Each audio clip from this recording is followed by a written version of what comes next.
Hello everyone, my name is Wesley Livesey from the History of the Second World War podcast. Join me on a journey through the most destructive conflict in human history, a journey that will take us not just through the famous campaigns and cataclysmic battles, but also to the lesser well-known corners of the war that touched millions all over the world, as we try and answer not just the questions of what and where, but how and why. You can find History of the Second World War on all major podcast platforms or at historyofthesecondworldwar.com. Hi, I'm Mike Troy, host of the American Revolution podcast on the Airwave Media Network. This podcast is the origin story of the United States, how we went from colonies ruled by a king to the democratic republic that we have today. The American Revolution podcast tells the story of the revolution from beginning to end. Please subscribe for free. We're available on all major podcast platforms. I hope you will join me today on the American Revolution podcast. In 1913, a St. Louis housewife named Pearl Curran sat down at a Ouija board and claimed to make contact with a spirit called Patience Worth, a 17th century Englishwoman who spoke in an archaic language and spun tales with uncanny speed. What began as a parlour amusement soon erupted into a literary mystery. Novels, poems and dialogues flowed effortlessly through Pearl, though she had no known training in such artistry. Was this the voice of a forgotten soul, the hidden genius of an unlikely medium, or just a big hoax, either for profit or simply to kill boredom?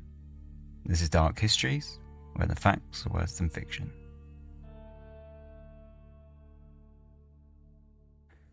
Hello and welcome to Dark Histories Season 9, Episode 13. I'm host Ben, as always, and back this week with a story of... I thought we'd lighten the mood a little in preparation for an intensely dark episode next week. So I thought we'd dig into a little bit of spiritualism. I haven't done that for a little while. So there's no news, so we can jump straight into it. This episode is called The Literary Miracles of Patience Worth.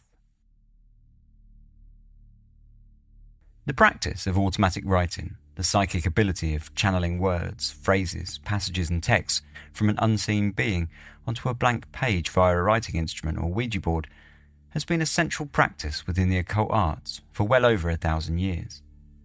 The early concept of Ouija throughout China in the 10th century is one of the earliest examples, whereby a suspended tray would be filled with sand or incense ash, allowing characters to be drawn and erased into the movable material via a wooden or metal stylus. This was all overseen by Taoist priests who were said to have been in direct mediumist contact with archaic deities or ancestral spirits. As each character would be written, then read aloud by the priest, a transcription would be made and the sand would be wiped smooth, and the process would be repeated until an entire message was completed. Oftentimes, these messages were matters of spiritual guidance, but they were also used for more down-to-earth matters and personal requests where an individual might have been seeking answers to questions on moral guidance, spiritual healing, and even the settling of societal conflicts.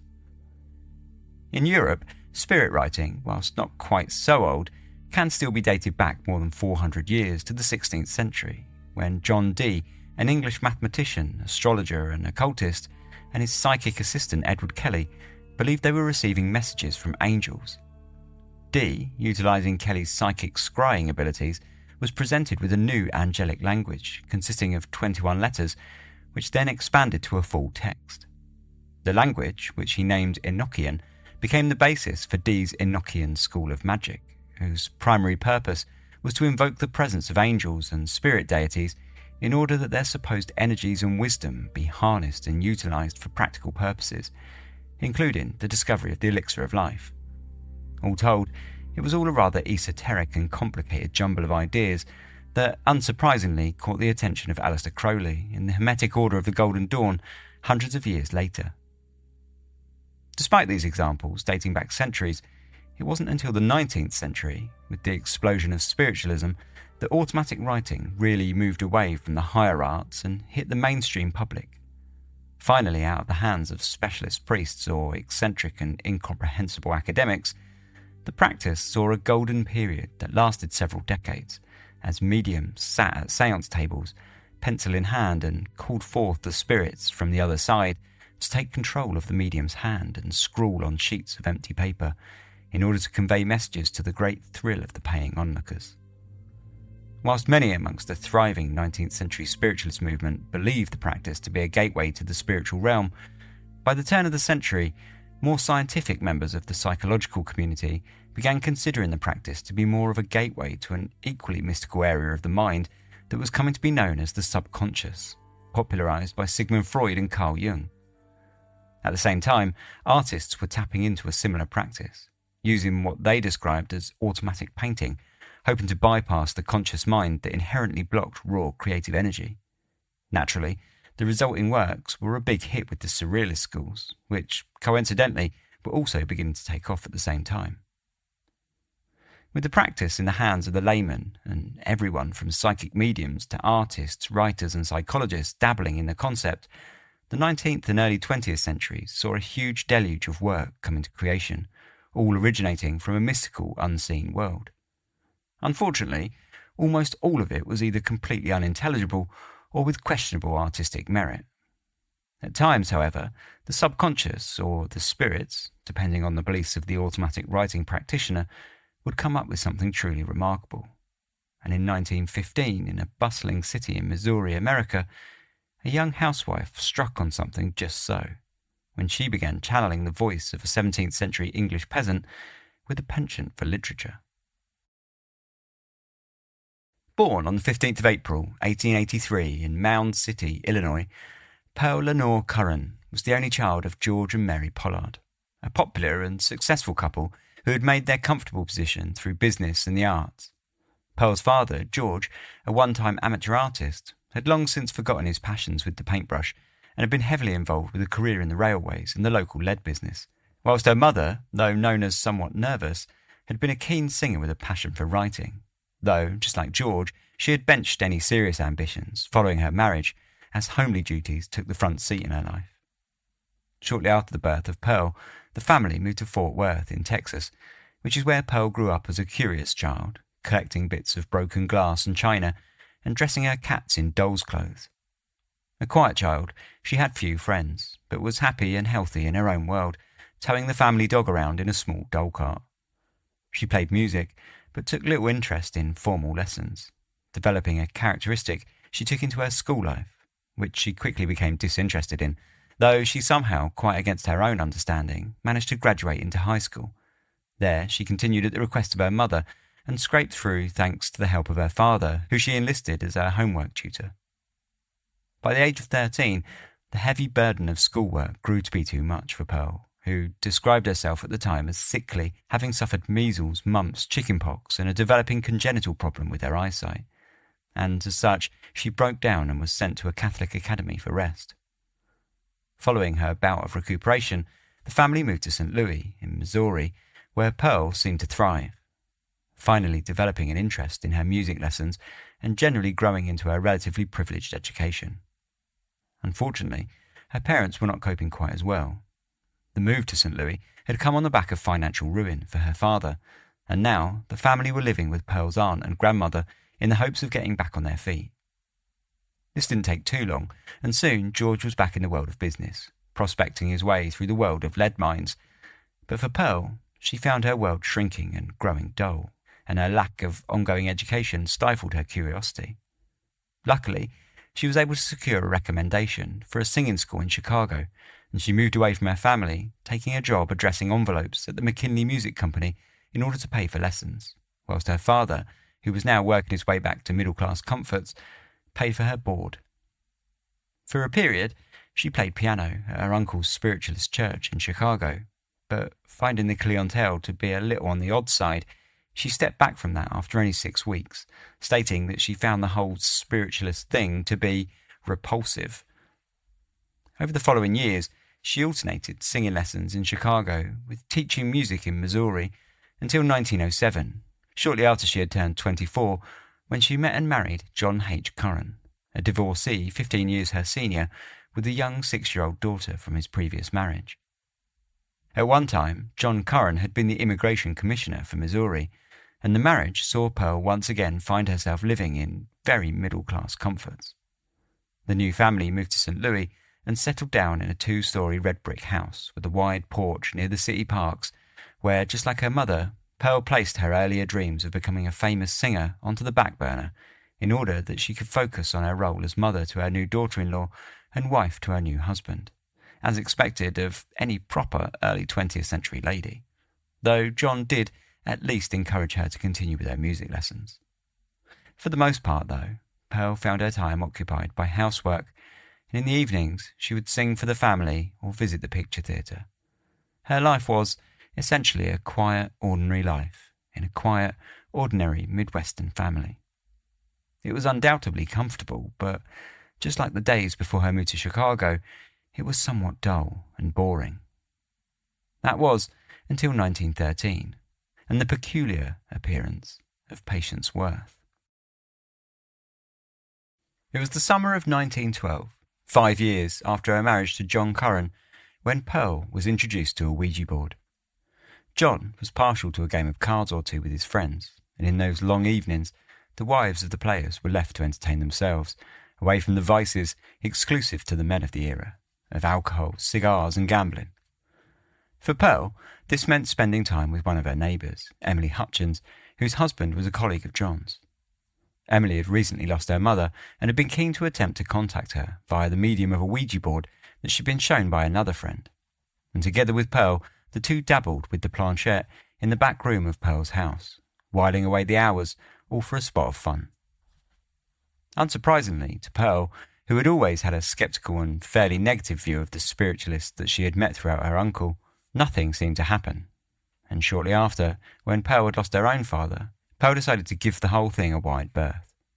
Emily, on the other hand, only found her resolve to contact one of the recently deceased continuing to grow with every wasted hour. Doubling down, she insisted to Pearl that they should keep the Ouija sessions going. Emily's perseverance was seemingly rewarded shortly after when a series of gibberish words were spelled out by the board, though to Pearl the nonsense was nothing but a garbled mess. This further spurred Emily on, and she dragged Pearl along with her, much against Pearl's own interests. Then, after almost a year of failed sessions and trying to translate a few lines of random letters, on the evening of the 22nd of June, 1913, just as John was busy gambling in the front room, the planchette began moving, and this time it was moving with some purpose. As it slid around the board, it spelled out the letters P-A-T-C, P-A-T-C, over and over. The word meant nothing to Pearl, and looking over to Emily and judging by the look on her face, it meant very little to her friend also. But there could be no mistaking that the planchette was spelling the same 4 letters again and again, and with some determination. Calling in their husbands, John had everyone going for a short while, when he pretended that he had a recently deceased friend named Pat McQuillan. But he couldn't keep the joke running for long, and brief excitement soon dissipated when he admitted that the name meant absolutely nothing to him, just like everyone else in the room. Still, the incident had only excited Emily, and even Pearl had to admit that she was starting to find more than a casual interest in the board. And so, the two, along with Pearl's mother, who acted as a note-taker, sitting at the table with pencil and paper in hand, continued to work the planchette in the hopes that Pat, if that really was a name, might return. It was just over 2 weeks when the planchette moved again. This time, however, it really did move with a purpose, and as Pearl spelled out the letters one by one, her mother wrote them down. The graphite of her pencil skidded across the paper as quickly as the planchette could move across the board. After a few moments, the 3 women sat back, eyes wide to take in the message that the board had given them. Oh, why let sorrow steal thy heart? Thy bosom is but its foster mother, the world its cradle, and the loving home its grave. And with that, whatever it was that was communicating with them concluded their speech, and the planchette sat unmoving once more. Excited by everything that they'd just witnessed, the women called in their husbands and told the story, this time to much less joking. Instead, John suggested the women continue, but insisted that they kept a minute-by-minute written record of events. This was a job which Pearl's mother was happy to take on, at the same time agreeing to take notes home after each session to write them up into legible sentences. The Ouija board had no way to dictate punctuation, after all, and so despite the words being spelled being clearly legible, the meanings were not always quite as clear as they could be at first glance. Later that night, after the men had returned to their card games, the women tried once more to contact their ghostly visitor, and this time it replied with quite some flair, dictating a few lines of speech, this time with a more poetic fluidity. "Rest, weary heart, let only sunshine light the shrine within. A single ray shall filter through and warm thy frozen soul. A leaf falls and nestles close to the earth, but oh, the message she once sent to spring. So 'tis with thee, then nestle close on thy last day, but leave a message like the leaf to come again in spring. Touch, taste and smell are homely facts, but thy heartbeats are a record for him. Your deeds are nothing, only the heart prompts what the circumstances will not permit." Looking at the paper, no one was really sure what it all meant, but there was no denying that it was saying something. Finally, it appeared that the three women had cracked the Ouija board, and they seemed to have hooked a genuine spirit. The whole evening had both excited Pearl, but also quite disturbed her in equal measure. Still unsure of spiritualism and all its strange ways, she decided to steer away from the board for several days, unsure as to how to proceed, and unsure if she even really wanted to. Eventually, however, curiosity and the enthusiasm of Emily got the better of her, and once more the three women were back at it, Ouija board rested on their knees and fingers on the planchette, calling out to their spiritual acquaintance to see if she might fancy a brief return. Within moments, the letters came, one after another, until more relatively confusing and quite floral prose came forward again. With the excitement returning, the women began again with their questions, asking who the writer was. Just as quickly as before, the planchette moved, giving an answer that would soon become characteristically vague and frustratingly cryptic. "Should one so near be confined to a name? The sun shines alike on the briar and the rose. Do they make question of a name?" Perhaps the mystery writer was right, but it didn't stop the curiosity, and everyone at the board felt a straight answer might have been nice. Instead, the mystery kept them returning, and for several nights the spirit returned on prompt, spelling out several further lines of poetic garble, before finally, on the night of the 8th of July, the mystery spirit delivered something more tangible. "Many moons ago I lived, again I come. Patience Worth my name." Speechless, everyone sat in silence, and then the planchette moved once more. "Wait, I would speak with thee. If thou shalt live, then so shall I. I make my bread by the hearth. Good friends, let us be merry. The time for work is past. Let the tabby drowse, and blink her wisdom to the firelog." Excited as they were confused, the women all continued to stare, before Pearl admitted that Patience Worth seemed a strange name, and questioned when she had lived. The answer came less clear, a spattering of numbers, 1649, and then another, some time later, 9 and a 4. Concluding that this must surely have meant either the year 1649 or 1694, the group began batting around a few theories. Perhaps Patience Worth was the spirit of a long-dead Quaker woman from the 17th century. Unfortunately, Patience herself was not giving up any more answers, instead choosing to be both cryptic and aloof. When asked where she had lived, she said only across the sea, later confirming that she had actually lived in Dorset, England, though she called it Dorsetshire for seemingly unknown reasons. For the most part, however, when follow-up questions were asked, she gave little away. "About me you would know much," the board spelled at one point. "Yesterday is dead, let thy mind rest as to the past." The unseen Patience would frequently then go on to berate Pearl for asking too many questions. On this occasion, taking the hint that the spirit, if indeed that's what it was, seemingly had no interest in continuing the conversation about her life in the mortal world, Pearl instead changed tact and decided to politely ask her if she would like to continue. Apparently, not too upset by the women's questioning, Patience gave one last reply for the evening. "If the storm passes, thanks, good souls. Could I but hold your ear for the lessons I would teach, a striving for truth will not avail thee." All told, it had been a rather exciting evening of spirit communication. They finally had a name, Patience Worth, who apparently had lived in England during the 17th century. Unfortunately, nobody had any clue as to who Patience Worth actually was. She was no known relative of anyone in the room at least, and she was certainly nobody of any notable fame. Still, It had all been rather exciting, and the women endeavoured to find out as much as they could about their spirit visitor in further sessions. In fact, Pearl, who had not been especially keen on the Ouija board games until now, had rather turned a corner, and instead she now began to see a new flicker of excitement that her life had sorely been missing since her marriage to John. A week later, Pearl, Emily and Pearl's mother were back, asking Patience for her words of wisdom once more, which, naturally, she was keen to provide, this time in a series of epigrams. Professing piety can heal too foul a conscience as surely as a sunny summer saves the wheat when rain is shy.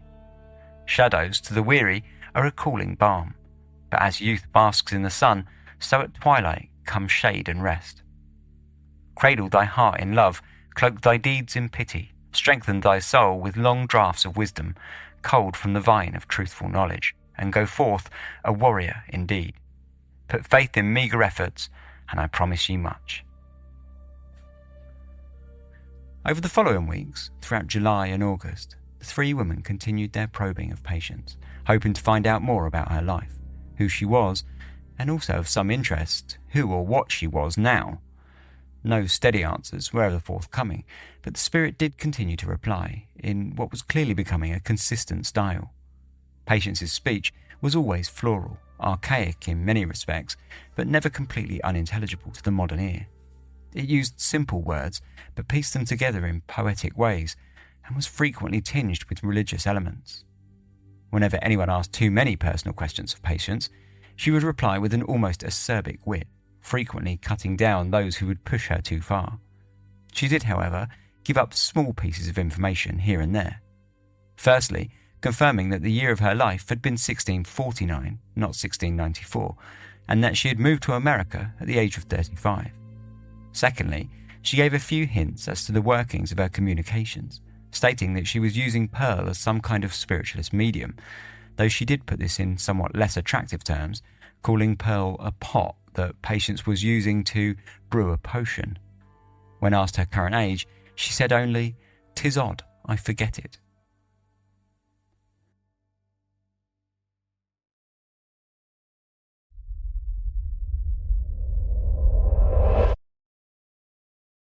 Did archaeologists discover Noah's Ark? Is the rapture coming as soon as the Euphrates River dries up? Does the Bible condemn abortion? Don't you wish you had a trustworthy academic resource to help make sense of all of this? Well, I'm Dan Beecher, and he's award-winning Bible scholar and TikTok sensation Dr. Dan McClellan, and we want to invite you to the Data Over Dogma podcast, where our mission is to increase public access to the academic study of the Bible and religion, and also to combat the spread of misinformation about the same. But, you know, in a fun way. Every week we tackle fascinating topics, we go back to source materials in their original languages, and we interview top scholars in the field. So whether you're a devout believer, or you're just interested in a clear-eyed, deeply informed look at one of the most influential books of all time, we think you're going to love the Data Over Dogma podcast, wherever you subscribe to awesome shows. Let Mysteries at Midnight be your destination for detective whodunits and captivating mystery stories.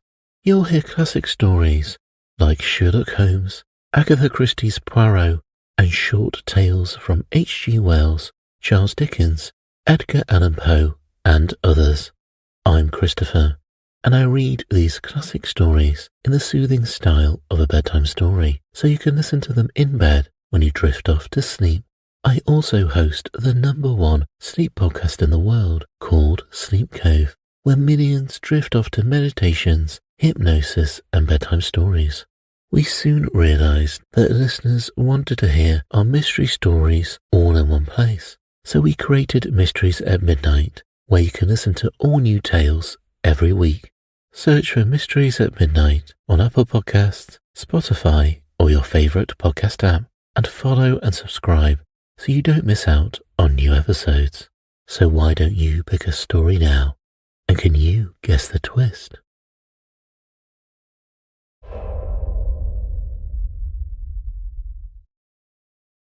By the autumn of 2013, the sessions with Patience had increased to 2 or even 3 sessions a week, and new members had begun joining them from time to time, all coming from the local neighbourhood, keen to see for themselves the subject of so many quiet rumours that had begun to circulate. Emily, who had a background in journalism and writing for several major newspapers, had also begun to float the idea, both with Pearl and Patience herself, of writing a book chronicling their communications. This suggestion was met with no objections from either party, and in fact seemed to quite excite Patience, who was more than happy to spread her pearls of wisdom far and wide. In preparation for unleashing Patience to a wider audience, Pearl and Emily also began inviting more and more people to sit with them whilst they were carrying on with their Ouija board sessions, growing a small circle of followers who all seemed to be just as fascinated with Patience as they had been. This was a good sign for Emily's up-and-coming publication. One other experiment that the women tried was to take the Ouija board outside of Pearl's house to see if Patience would still be contactable, no matter their location. Until now, they had always been in the back parlour of Pearl's home, so no one was quite sure how the spirit would react to being called elsewhere. But thankfully, location seemed to be something of a moot point to the voices of the undead, and Patience was just as verbose outside the house as she was within. This allowed them to widen the circle even further, which had another interesting benefit in that it gave Patience something of a workout, in the sense that the more people that would visit, the more diverse the questions became. And this paid dividends in December of 1913, when Patience was asked by one of the visitors what Pearl had bought her for Christmas. And Patience's reply seemed to show some form of psychic ability. She had been quick with her reply. 15 pieces and 1 cracked, she spelled confidently, much to Pearl's great surprise. She had actually bought her friend a set of 15 kitchen jars, and one, upon delivery, had been received broken. But this was a fact that was only known to Pearl and no one else.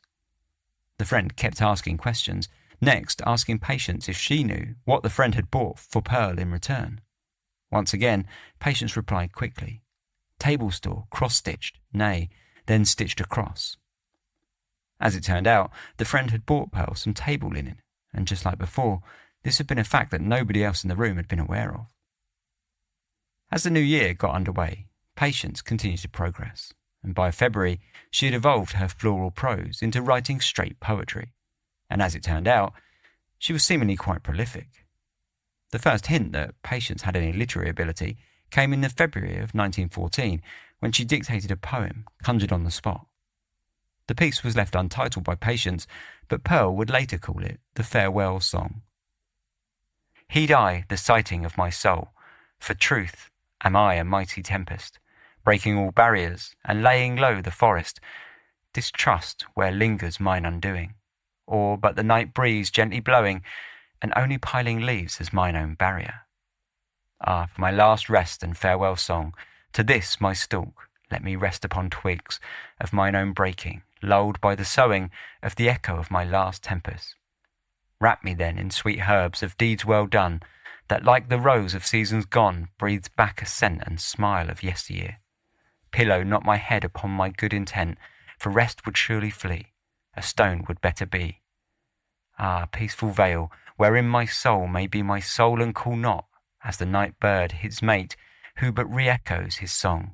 Nay, as cold stars warm the heavens to light, so must coldly cold truth warm my soul, and I shall sow myself not a fanged or painted thing, not yet the gentle smiling, oily thing I could crave the world to believe. Strike ye the sword or dip ye in an inken well, smear ye a gaudy colour or daub ye the clay. Ay, beat upon the bosom then and cry, 'tis mine, this world love and yen glory. Ah, master hand who guided thee, stay, dost thou know that through the ages, ye through the very ages, one grain of hero dust blown from afar hath lodged and moveth thee? Wait, wreathe thyself and wait, the green shall deepen to an ashen brown, and crumble then and fall into thy sightless eyes, while the mouldering flesh droppeth away. Wait and catch thy dust, mayhap thou canst build it back. Ah, world, ah, folly, thou art king of her. She will not, but is unlike unto the monk who prays within his cell, unheedful of the timid sunbeams who would light the page his wisdom so befogs.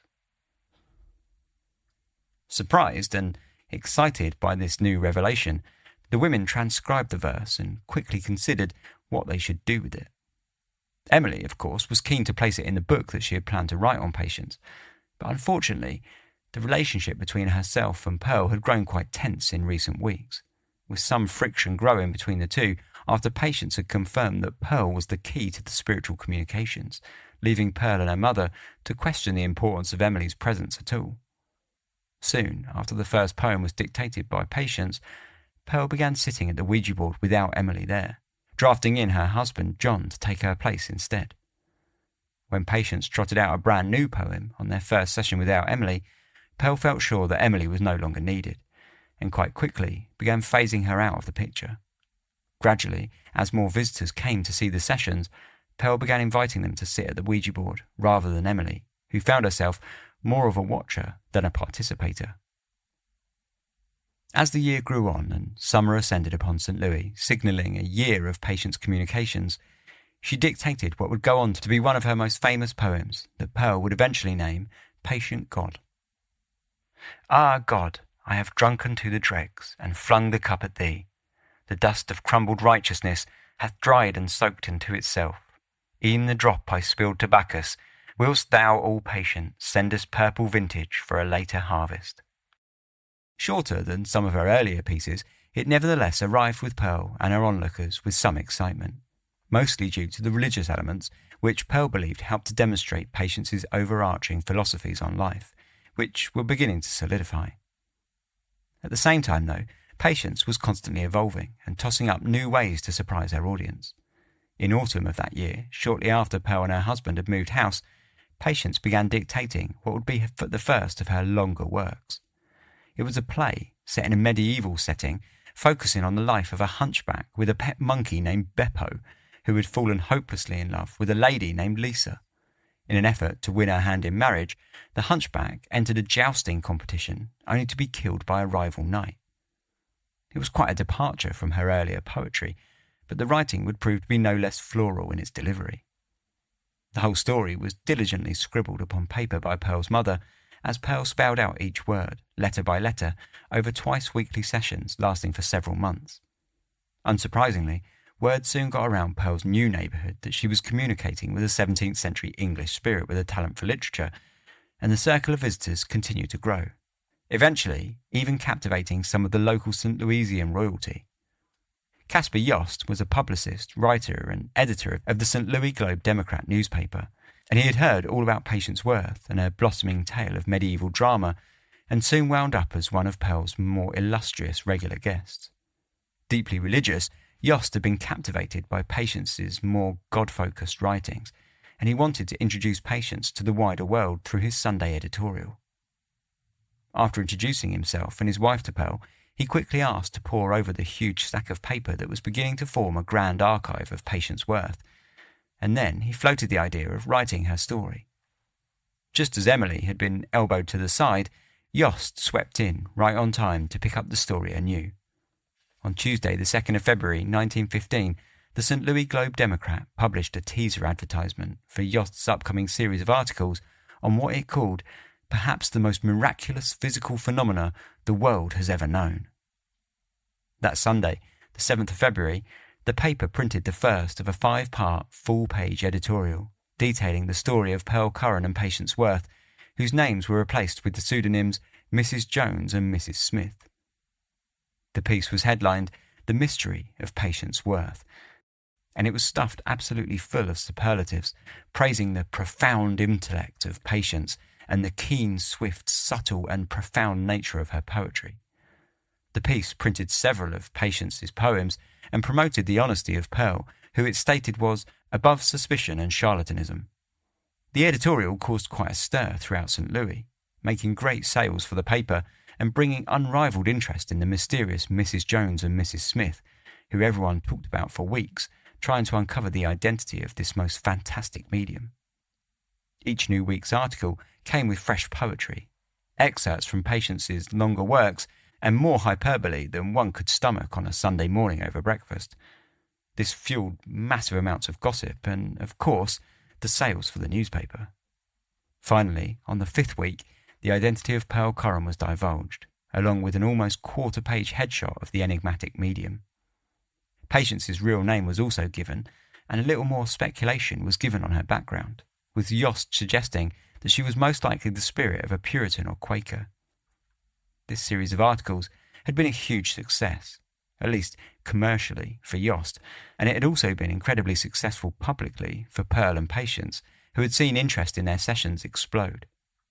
Yost, buoyed by the paper's sales, immediately approached Pearl and suggested converting his articles from the paper into a full-fledged book on the case of Patience Worth, which Pearl, and perhaps more importantly Patience, was more than happy to agree to.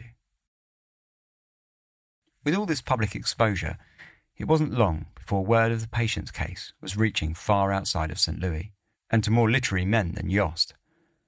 William Reedy was another newspaper writer, but unlike Yost, Reedy's Mirror, his weekly magazine, had an international circulation that catered to some of the more critical intellectuals across the globe.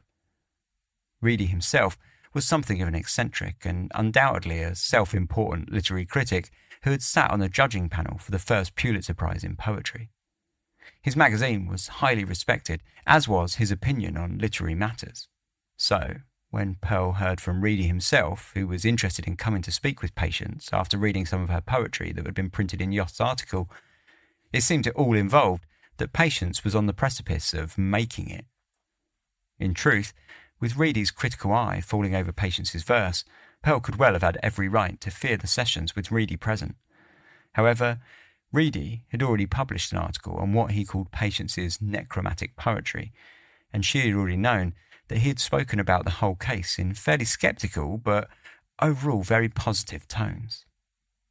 Reedy had made sure to point out that he held absolutely no stock in spiritualism, nor the belief of the afterlife, but he did suggest that Patience's poetry was good enough to require further study, and so when he contacted the Currans, it all seemed to be a good fit. That September, John visited William Reedy and handed over a selection of Patience's poems, and then, a week later, Reedy joined Pearl and John at their home to witness the communications with Patience for himself. Still erring on the side of the skeptic, Reedy stepped into the St. Louis backroom with more than a little cynicism, ready to discover a hoax or call out a fraud. When Patience began to move the planchette and Pearl invited him to ask questions, Reedy was also quite happy to ask some very difficult questions, including who she thought wrote the plays of Shakespeare, and other historical and literary questions pertaining to the late 17th century. As expected, Patience gave her usual evasive answers, speaking much but saying little, which Reedy was quick to remark upon, saying that Patience was keen to give plenty of replies but no answers. Still, whatever he had seen on his first visit clearly impressed him enough to return, and a week later he brought his wife along to enjoy the spectacle too. Once again, he posed several difficult questions, mostly pertaining to religion and the existence of God. As before, Patience gave many long-winded replies, all as vague as ever, but at least she was doing so in a kindly manner, reserving her usually quite scathing tongue. It seemed clear that, despite his tough and sceptically driven questions, Patience had taken a liking to Reedy. Finally, after another perplexing session, Reedy left and got to work on his own article for the Mirror, which he published on Sunday the 1st of October, headlined, "My Flirtation with Patience Worth." In the article, Reedy reiterated his lack of belief in spirits, but at the same time said that he at least believed in Patience Worth. He just wasn't quite sure what Patience Worth actually was. Her writing, he said, was not quite as good as Shakespeare, but certainly better than the fiction cooked up for most national magazines, and overall, he said it was wonderful in content and form. As far as fakery was concerned, it seemed the 2 sessions that he had witnessed were enough to convince him otherwise. Now, Mrs. Curran is an educated woman, but not overwhelmingly so. She has read the usual novels, the usual poems that an educated woman reads, but she is not familiar with early English literature. She is no philologist. She is simply a woman of agreeable intelligence, not at all, as we would say, a high brow.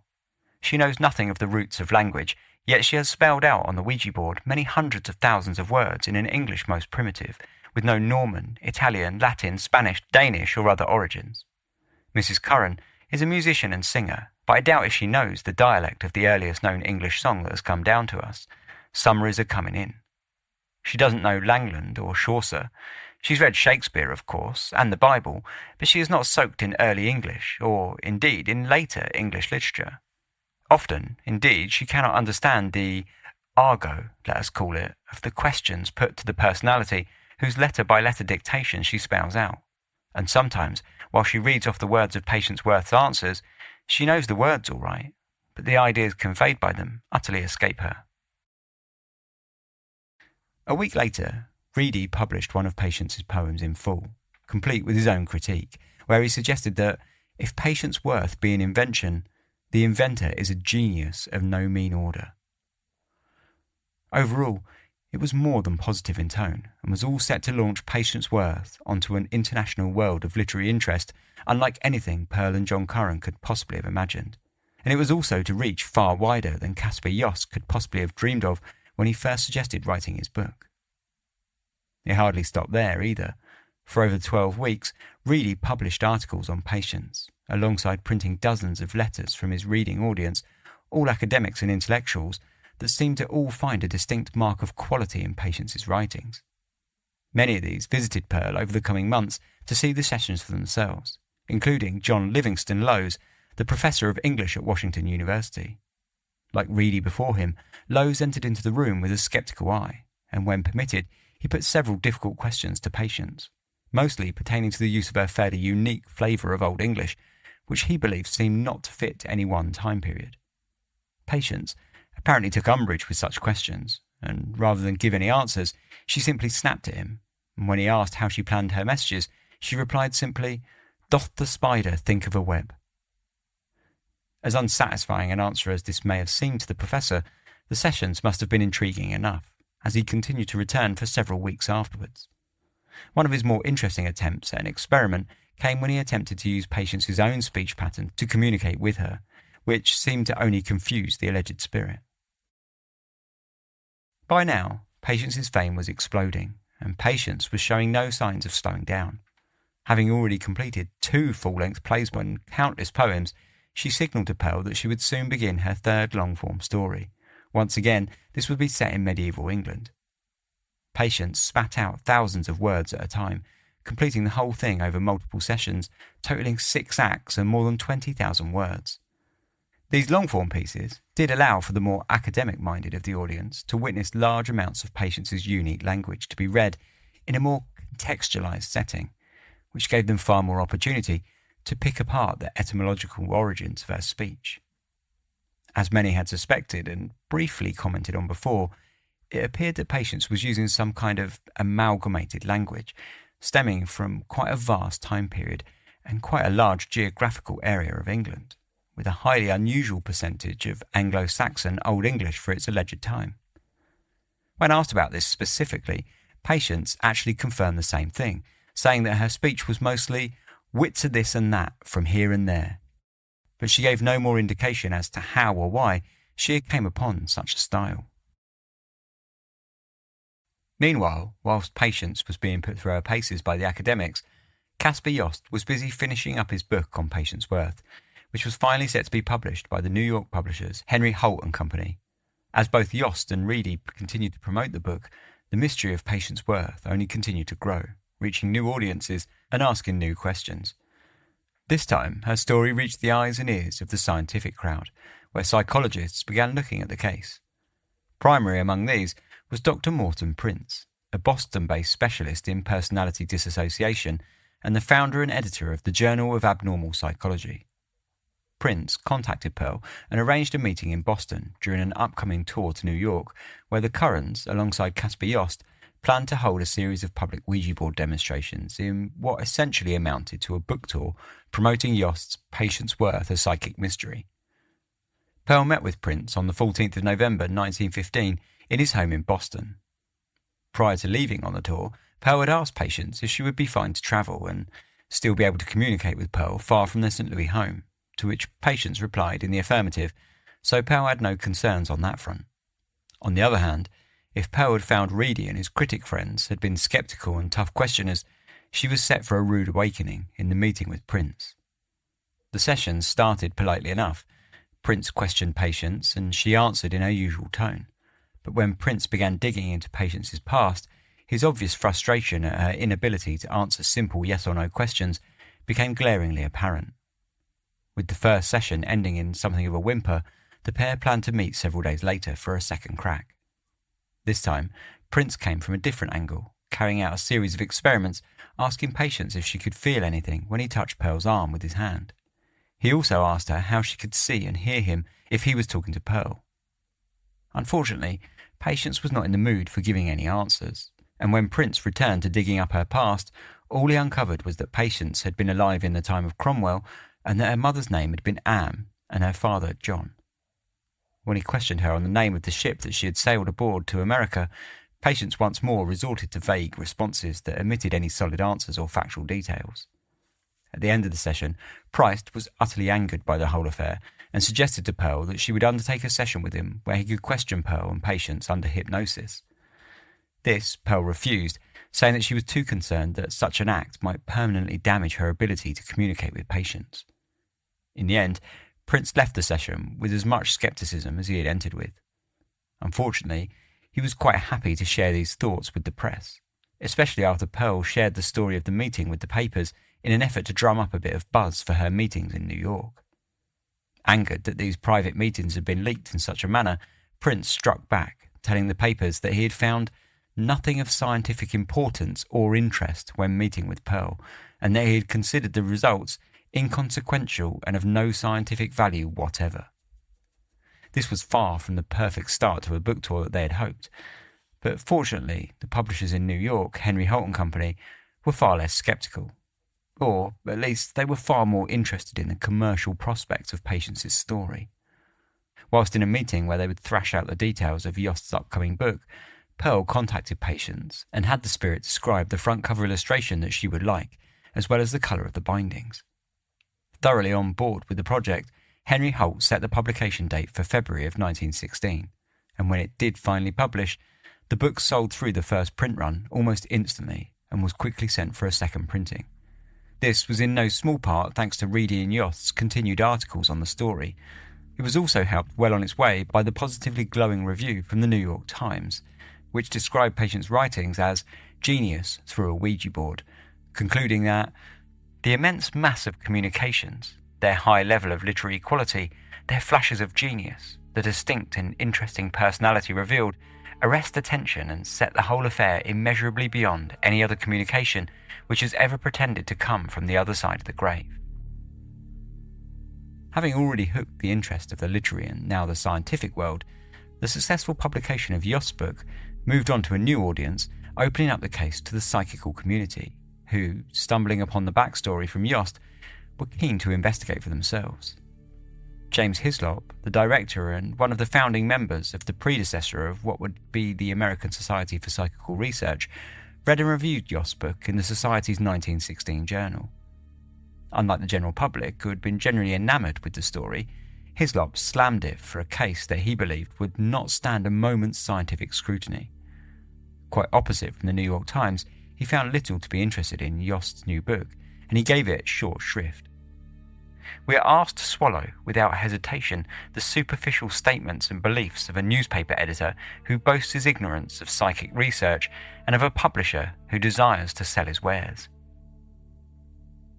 Unsurprisingly, given the sheer number of literary academics that had signed up wholesale to Patience's writings from Reader's Mirror, Hislop's review caused an outcry in the circle of believers who had staked their reputation on everything that they had read in the papers, which kicked off a feud that would last all summer. Letters were written and published back and forth on the veracity of Patience's worth, with no end in sight.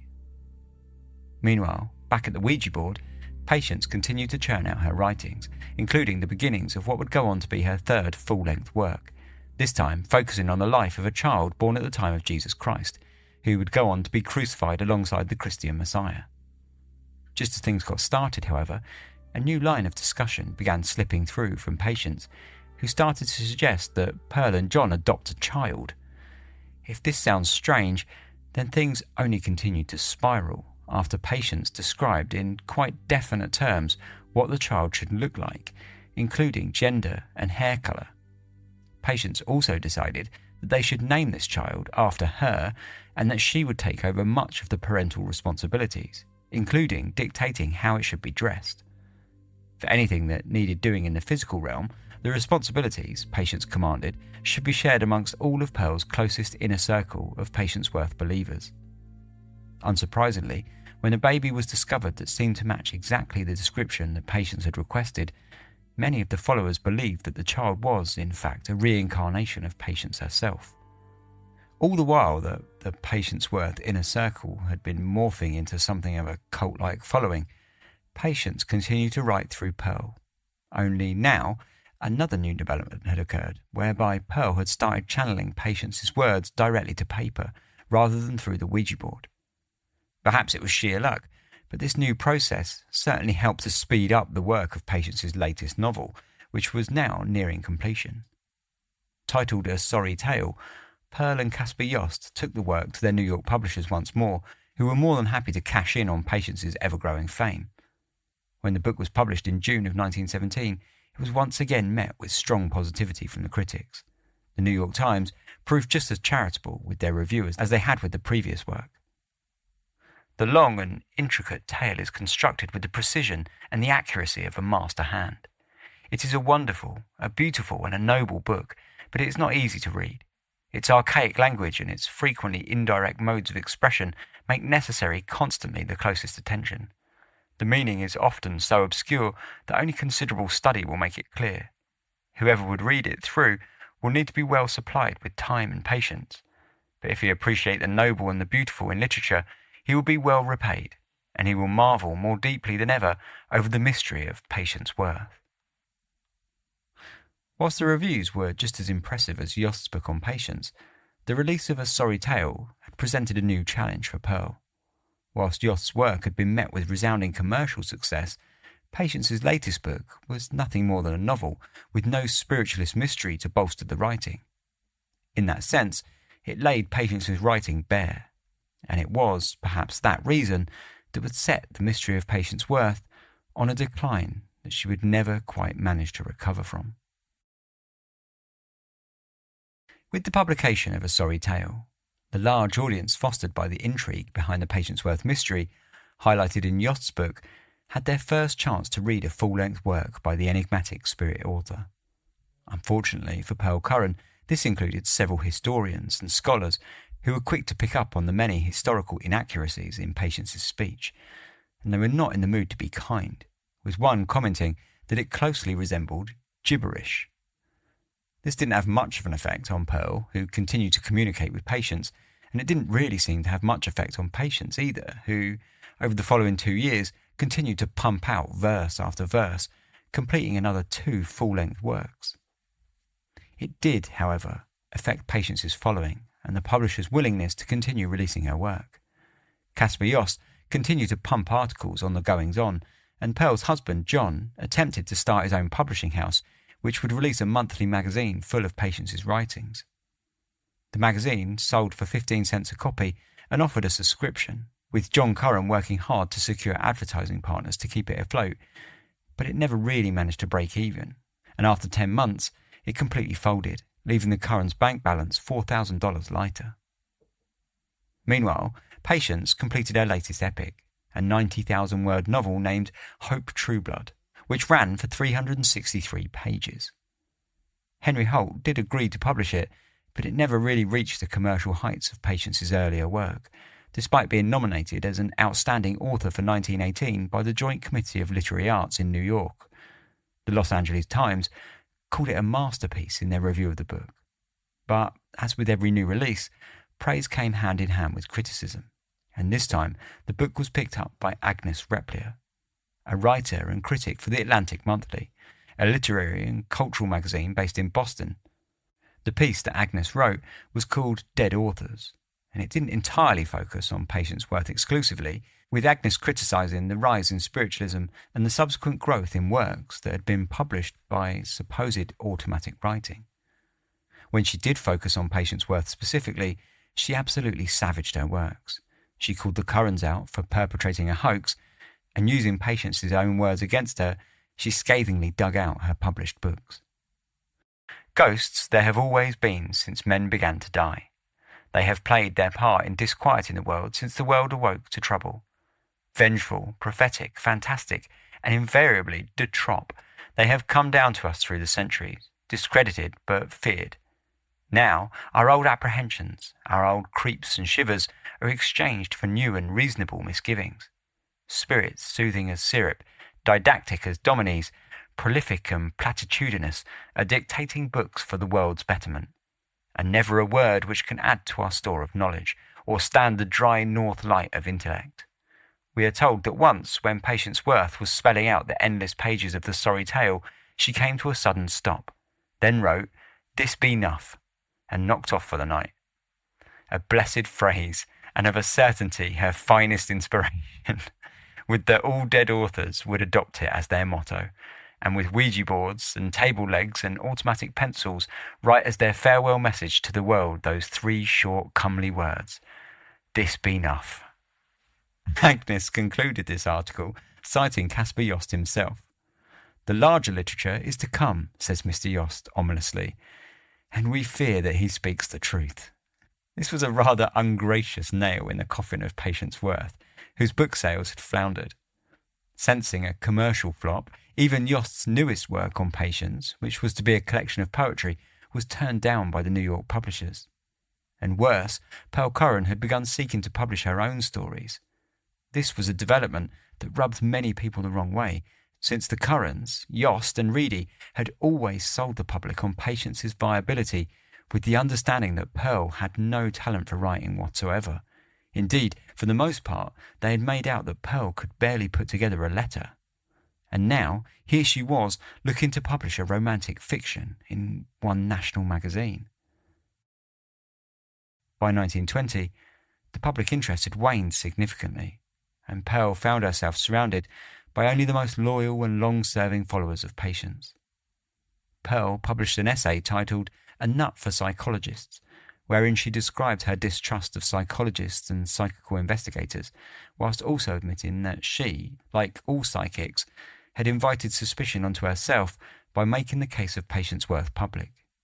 She also, rather interestingly, detailed the process she went through to pen Patience's words, describing them much like she was simply watching a movie unfold before her eyes, whilst Patience narrated whatever she was seeing. "I am like a child with a magic picture book. Once I look upon it, all I have to do is watch its pages open before me and revel in their beauty and variety and novelty. When the poems come, there also appear before my eyes images of each successive symbol as the words are given to me. If the stars are mentioned, I see them in the sky. If heights or deeps or wide spaces are mentioned, I get positively frightening sweeps of space.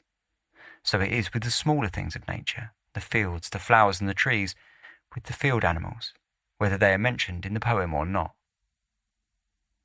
This piece was an enlightening and fascinating look into the mystery of Patience, but it was also a quite enlightening look into the abilities of Pearl Curran, who, as mentioned before, said that she could not actually write anything. It was also, sadly, all too little too late. By July of 1920, William Reedy, one of Patience's longest and most well-connected backers, had passed away, effectively cutting off one of Pearl's best publicists. At the same time, John Curran also fell ill and was hospitalised, leading to Pearl gradually winding down her public séance sessions for 2 years, until John died on the 1st of June 1922. Obviously, the death of her husband was a tough blow for Pearl, but it struck Patience hard too, as John had, for several years, been keeping meticulous records of all of her writings. In most cases, Pearl was able to find someone to substitute in for the now empty role, but there was never a complete record again. Slowly but surely, Pearl and Patience were sliding quietly into obscurity, their 15 minutes of fame well and truly over. Nevertheless, Pearl continued to communicate with Patience and was remarried soon after her husband's death, though she did divorce again 2 years later. In 1931, she married for the 3rd time, this time to a man that she had originally been engaged to when she was just 19. Rekindling their lost love, the couple moved to Los Angeles, where they raised 3 children, including Patience Jr., who was by now a lively young girl, with little idea of her undead foster mother. Unfortunately, nor did this marriage last too long either, and Pearl found herself divorced after just a couple of years. On Thanksgiving evening, the 25th of November, 1937, Patience delivered her final communication. My heart overflows. I am exalted. I am thy child, and thou hast graced me. Take thou my labour, O gracious God, as but thy grace reflected, and know thy Son glories in that reflection. Accept then the Alleluia my soul proclaims before the wonder. A week later, the 3rd of December 1937, Pearl Curran passed away after a short bout of pneumonia. Having largely disappeared from the public eye, Pearl's death sparked a new interest from psychical investigators, and especially the American Society of Psychical Research, who, after scorning Pearl and Patience so harshly many years earlier, now wrote an article calling her case one of the most tantalizing in the history of psychical research. When all was said and done, the questions always remained. Who was Patience Worth? Was she really a spirit speaking from the other side? Was she an alternative personality of Pearl's, or was she simply a hoax? If she really was a spirit, then there was every chance that she should have existed in records somewhere, especially thanks to her immigration to America. Unfortunately, no records of Patience Worth have ever been discovered. Whilst on her book tour to New York, Pearl and John did endeavour to seek out the actual burial site of Patience, which had been described to them in some detail, though ultimately nothing was ever discovered. One of the strongest insistences from Pearl's camp in support of the spirits theory was that Pearl had never really been much of a writer herself. In her youth, she had never really been a big reader either, and throughout the years that she communicated with Patience, she claimed several times to have tried to read poetry and literature only to have given up due to boredom or lack of understanding. Dr. Prince, the highly sceptical psychologist who spent 2 sessions communicating with Patience through Pearl, strongly believed that Patience was an alternate personality of Pearl's, and he thought that Pearl had been suffering from what is now known as dissociative personality disorder, though thanks to Pearl's suspicions of scientists and hypnosis, he was never able to confirm his theory through further investigation. Or was it all just a scam and a hoax on behalf of the Currans? There is little doubt that Caspar Yost and William Reedy made a good deal of money through their papers by keeping the Patience case in the public eye, but the Currans themselves didn't seem to profit financially at all. They sold a few books, and they definitely received donations and gifts from their ardent followers, especially when the baby Patience came on the scene, but they had also lost a significant amount of money through the publication of the unprofitable Patience Worth monthly magazine. Perhaps Pearl had simply been a bored housewife, with fading dreams of fame and fortune, who had decided to grab life by the reins and bring a fresh spark back into her life. Whatever the truth was, the answer will remain as vague and cryptic as any given by Patience when she was in full swing. In total, the spirit had written 7 full-length works, hundreds of poems, and dozens of shorter works, totaling several millions of words. Unfortunately, none of them were ever concrete enough to secure her place in reality. And so, 90 years after her final message, we are left with the same old questions asked by thousands of people back when she was at the peak of her fame. Who and what was Patience Worth?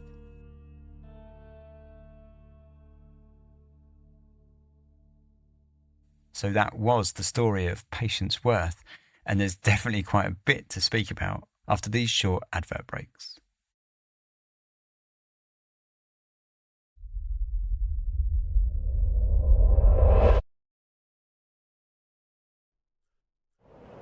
In January of 1915, Ernest Shackleton's ship, Endurance, became encased in the ice in the Weddell Sea. And with that, his attempt to cross Antarctica would turn into a desperate struggle for survival that would last for nearly 2 years. Through determination, grit, and savvy, Shackleton would lead his men through a brutal winter, then over hundreds of miles of Antarctic ice, followed by 800 miles in a small boat across some of the roughest waters in the world. It is one of the most extraordinary and inspirational journeys in the history of exploration. If you want to learn about Shackleton's remarkable voyage and the details of his colorful life, check out our 10-part series on the man. That is 9.5 hours of detailed material, perfect for anyone who loves stories of adventure, exploration, and survival. Find this story and many others at the Explorers Podcast, available wherever you get your podcasts or at explorerspodcast.com. Hey folks, get ready for a new season of Blowback coming Monday, September 22nd. This time around, we're covering the Cold War showdown in Africa. When apartheid South Africa invades the newly independent nation of Angola, revolutionary Cuba sends its own army to defend its African ally, while the United States backs a warlord whose only goal is power. Subscribe now at blowback.show and get the entire season when it drops, ad-free. Blowback.show.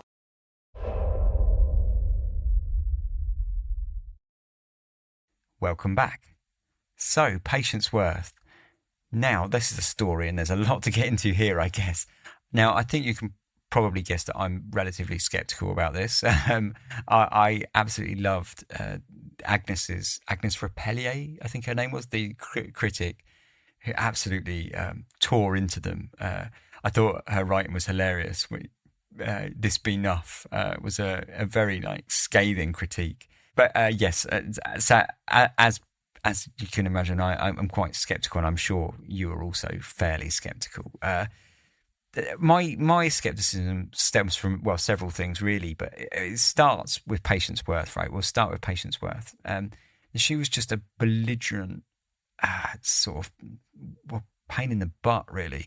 And whenever anyone asked her any sort of questions that required factual answers that she really should have known, they were always, every time, without fail, deflected. Or at very best, they were given vague non-answers, almost like politician answers. They were also quite frequently chucked in insults or knockdowns whenever anyone was asking too many difficult questions. She got quite short and shirty with them, which, they would took to mean, you better not annoy Patience anymore because, she might get angry with you or whatever. And obviously, who wants to anger an unseen spirit? Nobody. So everyone shut up, right? So, that I think is quite a damning element to the story, the fact that she was just not willing to answer sometimes quite simple questions, which, are all available to read, amazingly, because aside from the sources that I posted in the show notes, there's also the entire record of that John Curran had kept of Patience's transcripts, and you can literally read over tons of her writing.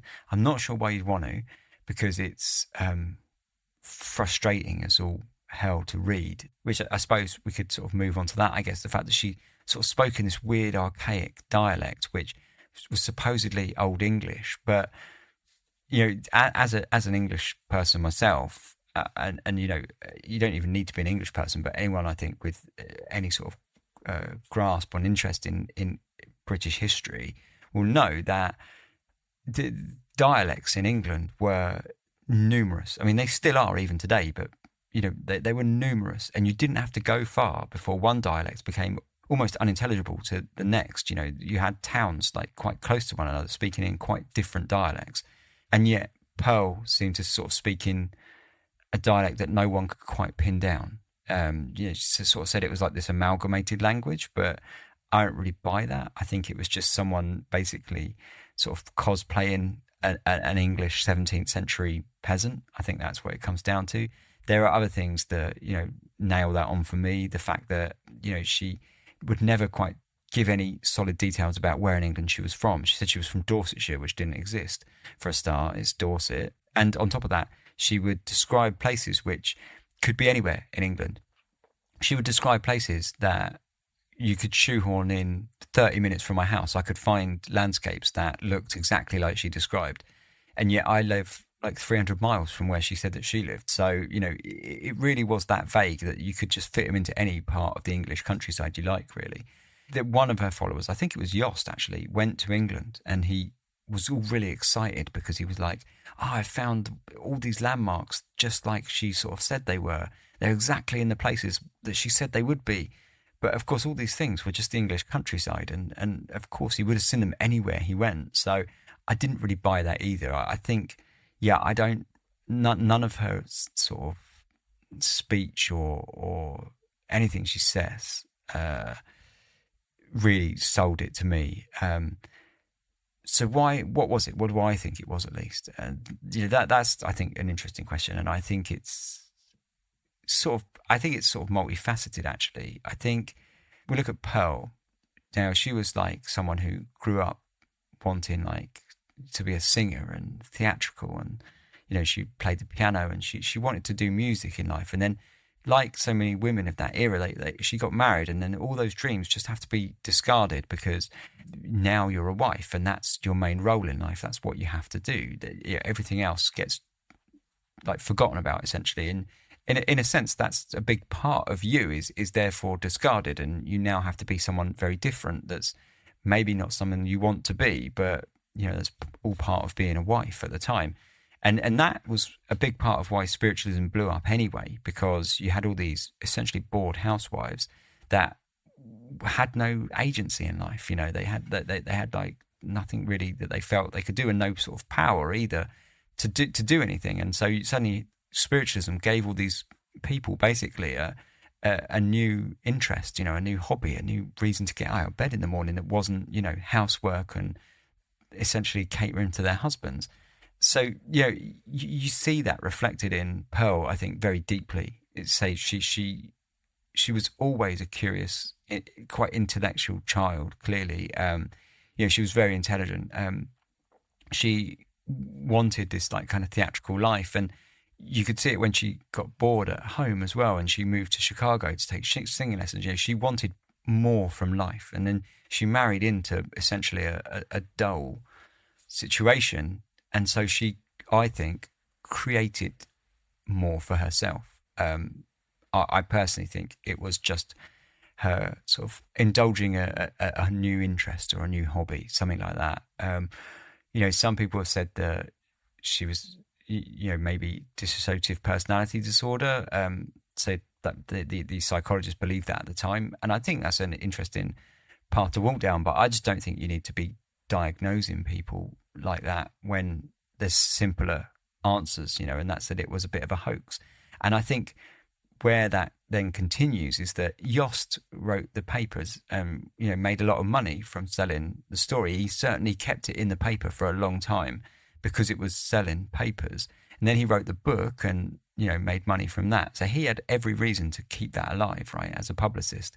On top of this, you then had Reedy, who was also a huge publicist. He was a key figure to have on board, right? He was a well-known critic, a well-respected critic, and he was key to have on board, because I think what he provided to the situation was almost like an emperor's new clothes kind of thing. Like I forget the name of the story, but the emperor or the king that wears like invisible clothes, no clothes, and everyone says, "Oh yeah, it's great," because he's the king and you can't go against the king, right? And this, I think, is similar to this. Like, I've got a feeling like Reedy bigged it up and said that it was genius.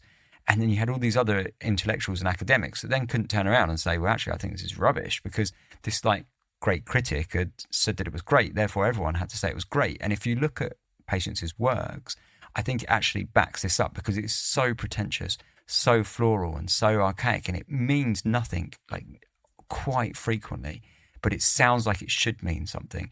And I think you had all these academics and intellectuals that were essentially reading this stuff and not quite grasping it, because there's nothing to grasp. And because there's nothing to grasp, suddenly they felt, well, if I admit that, people are going to think I'm stupid. I think that was a huge part of the popularity of her writing, is that it made people feel like they were intelligent by, reading it. And you had all these intellectuals which needed to feel like they could understand it, something like that. I think this is something like I feel like this all sort of plays into like the hoax of Patience Worth. Whether or not they did that intentionally and to profit is another question. Like, was Reedy actually in on it with Yost? Was Reedy saying, look, hey, I'll big it up and everyone will buy it and we'll split the proceeds of the published books, or were they just separately sort of knowing what made good copy? Because the other simple answer as well is that Reedy and Yost were both selling magazines and newspapers, and they both were selling, the story of Pearl Curran, and it's proof positive that the mystery of Patience Worth was more interesting than her works, because the very first book sold the best, and the very first book was the one that told about the mystery. when we got to Patience's just raw works, the sales sort of began to decline until they eventually fell off a cliff entirely. So, it's proof positive that the more interesting aspect of the case was the mystery of it all, and like who was Patience Worth. And Yost and Reedy were both writing articles about that very subject weekly and selling, pushing magazines and newspapers. So were they sort of in on it? Was it all a big scam and a big hoax, or was it all just really like, say, like a bored housewife who wanted to sort of regain a bit of agency in her life, and two publicists who wanted to profit from that? I think that's possibly the case. Things maybe blew up a little and got a bit out of hand, and here we are. But a great story nonetheless. And, maybe, just maybe, it was real. There are one or two things that are interesting. Like there's the psychic areas where she sort of showed herself to be a little bit kind of like psychic, supposedly. There are some things like Patience Worth. There's never been any records found of Patience Worth that can nail down a particular Patience Worth, but Patience Worth did exist, and there was Worth was a popular family name at the time, and there was several Patience Worths, and there was one that moved to America as well, but different. They moved to a different place than what Patience said she moved to, so it doesn't really match up. But it's tantalizing, right? Things like this kind of seed a tiny bit of doubt, maybe. I mean, for me, I would say I'm fairly skeptical on this case, but there are things there that, can sort of suck you in if you find it interesting. But I think lastly, just the last thing to say really is that I think Pearl Curran was like clearly an excellent speaker. And if nothing else, she was quite an incredible person just for being able to improvise, thousands of words at a time and keep in character as well. It may have been a character which wasn't historically accurate or whatever, you can have those criticisms, but she still kept in character. And that's quite amazing, really. I think if this is all a hoax, which I kind of expect it to be, I think she kept it going incredibly well and was clearly a really creative, intelligent person to be able to do that. Unlike some people, when they hoax these things, they don't sort of find the need to sort of think that she's a bad person or anything like that. I sort of criticize her for those things. I think, like I say, I think it was started fairly innocently, and I think it, was only perpetuated through really her own kind of abilities as a speaker and a creative writer. So yeah, I don't know what you think. I've got a feeling that most people will feel fairly skeptical about this story, but we'll see. If you do want to get in touch and tell me I'm wrong and whatever, you can do so. My email is contact@darkhistories.com. There's also plenty of ways you can contact me on social media and stuff. All of those links are in the show notes, as well as on the website, which is darkhistories.com. If you go there, you can find links to just everything you need, ways of contacting me. There's also ways that you can support, like buying merch, the books, or the Patreon. I do have a Patreon, and that any sort of help in that way is obviously greatly received. But don't at all feel obligated. It's free podcast for everyone. Thanks very much for listening. Anyway, I hope you enjoyed this week's story. I'll be back in 2 weeks with another story. We'll have a Yesterday Today next week, of course, but 2 weeks for another full-length episode. So until then, thank you very much for listening. Take care. Sleep tight.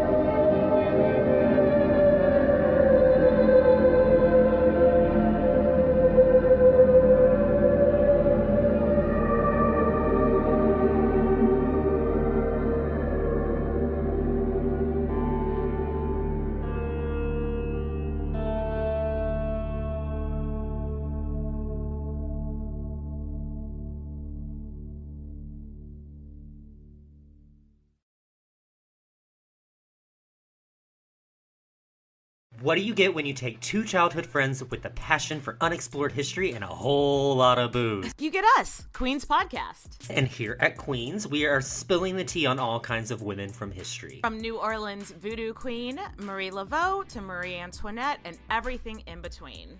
Each queen is paired with a cocktail recipe that will totally get you in the mood to hear the fun, dramatic, and juicy stories of fascinating women from history. Listen wherever you get your podcasts. Cheers!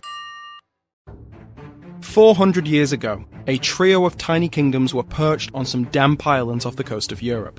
Within 3 short centuries, these islands would become the centre of an empire which ruled a quarter of the globe and on which the sun never set. I'm Dr. Samuel Hume, a historian of the British Empire, and my podcast Pax Britannica follows the people and events that built those islands into a global superpower. Learn the history of the British Empire by listening to Pax Britannica everywhere you find your podcasts, or go to pod.link/pax.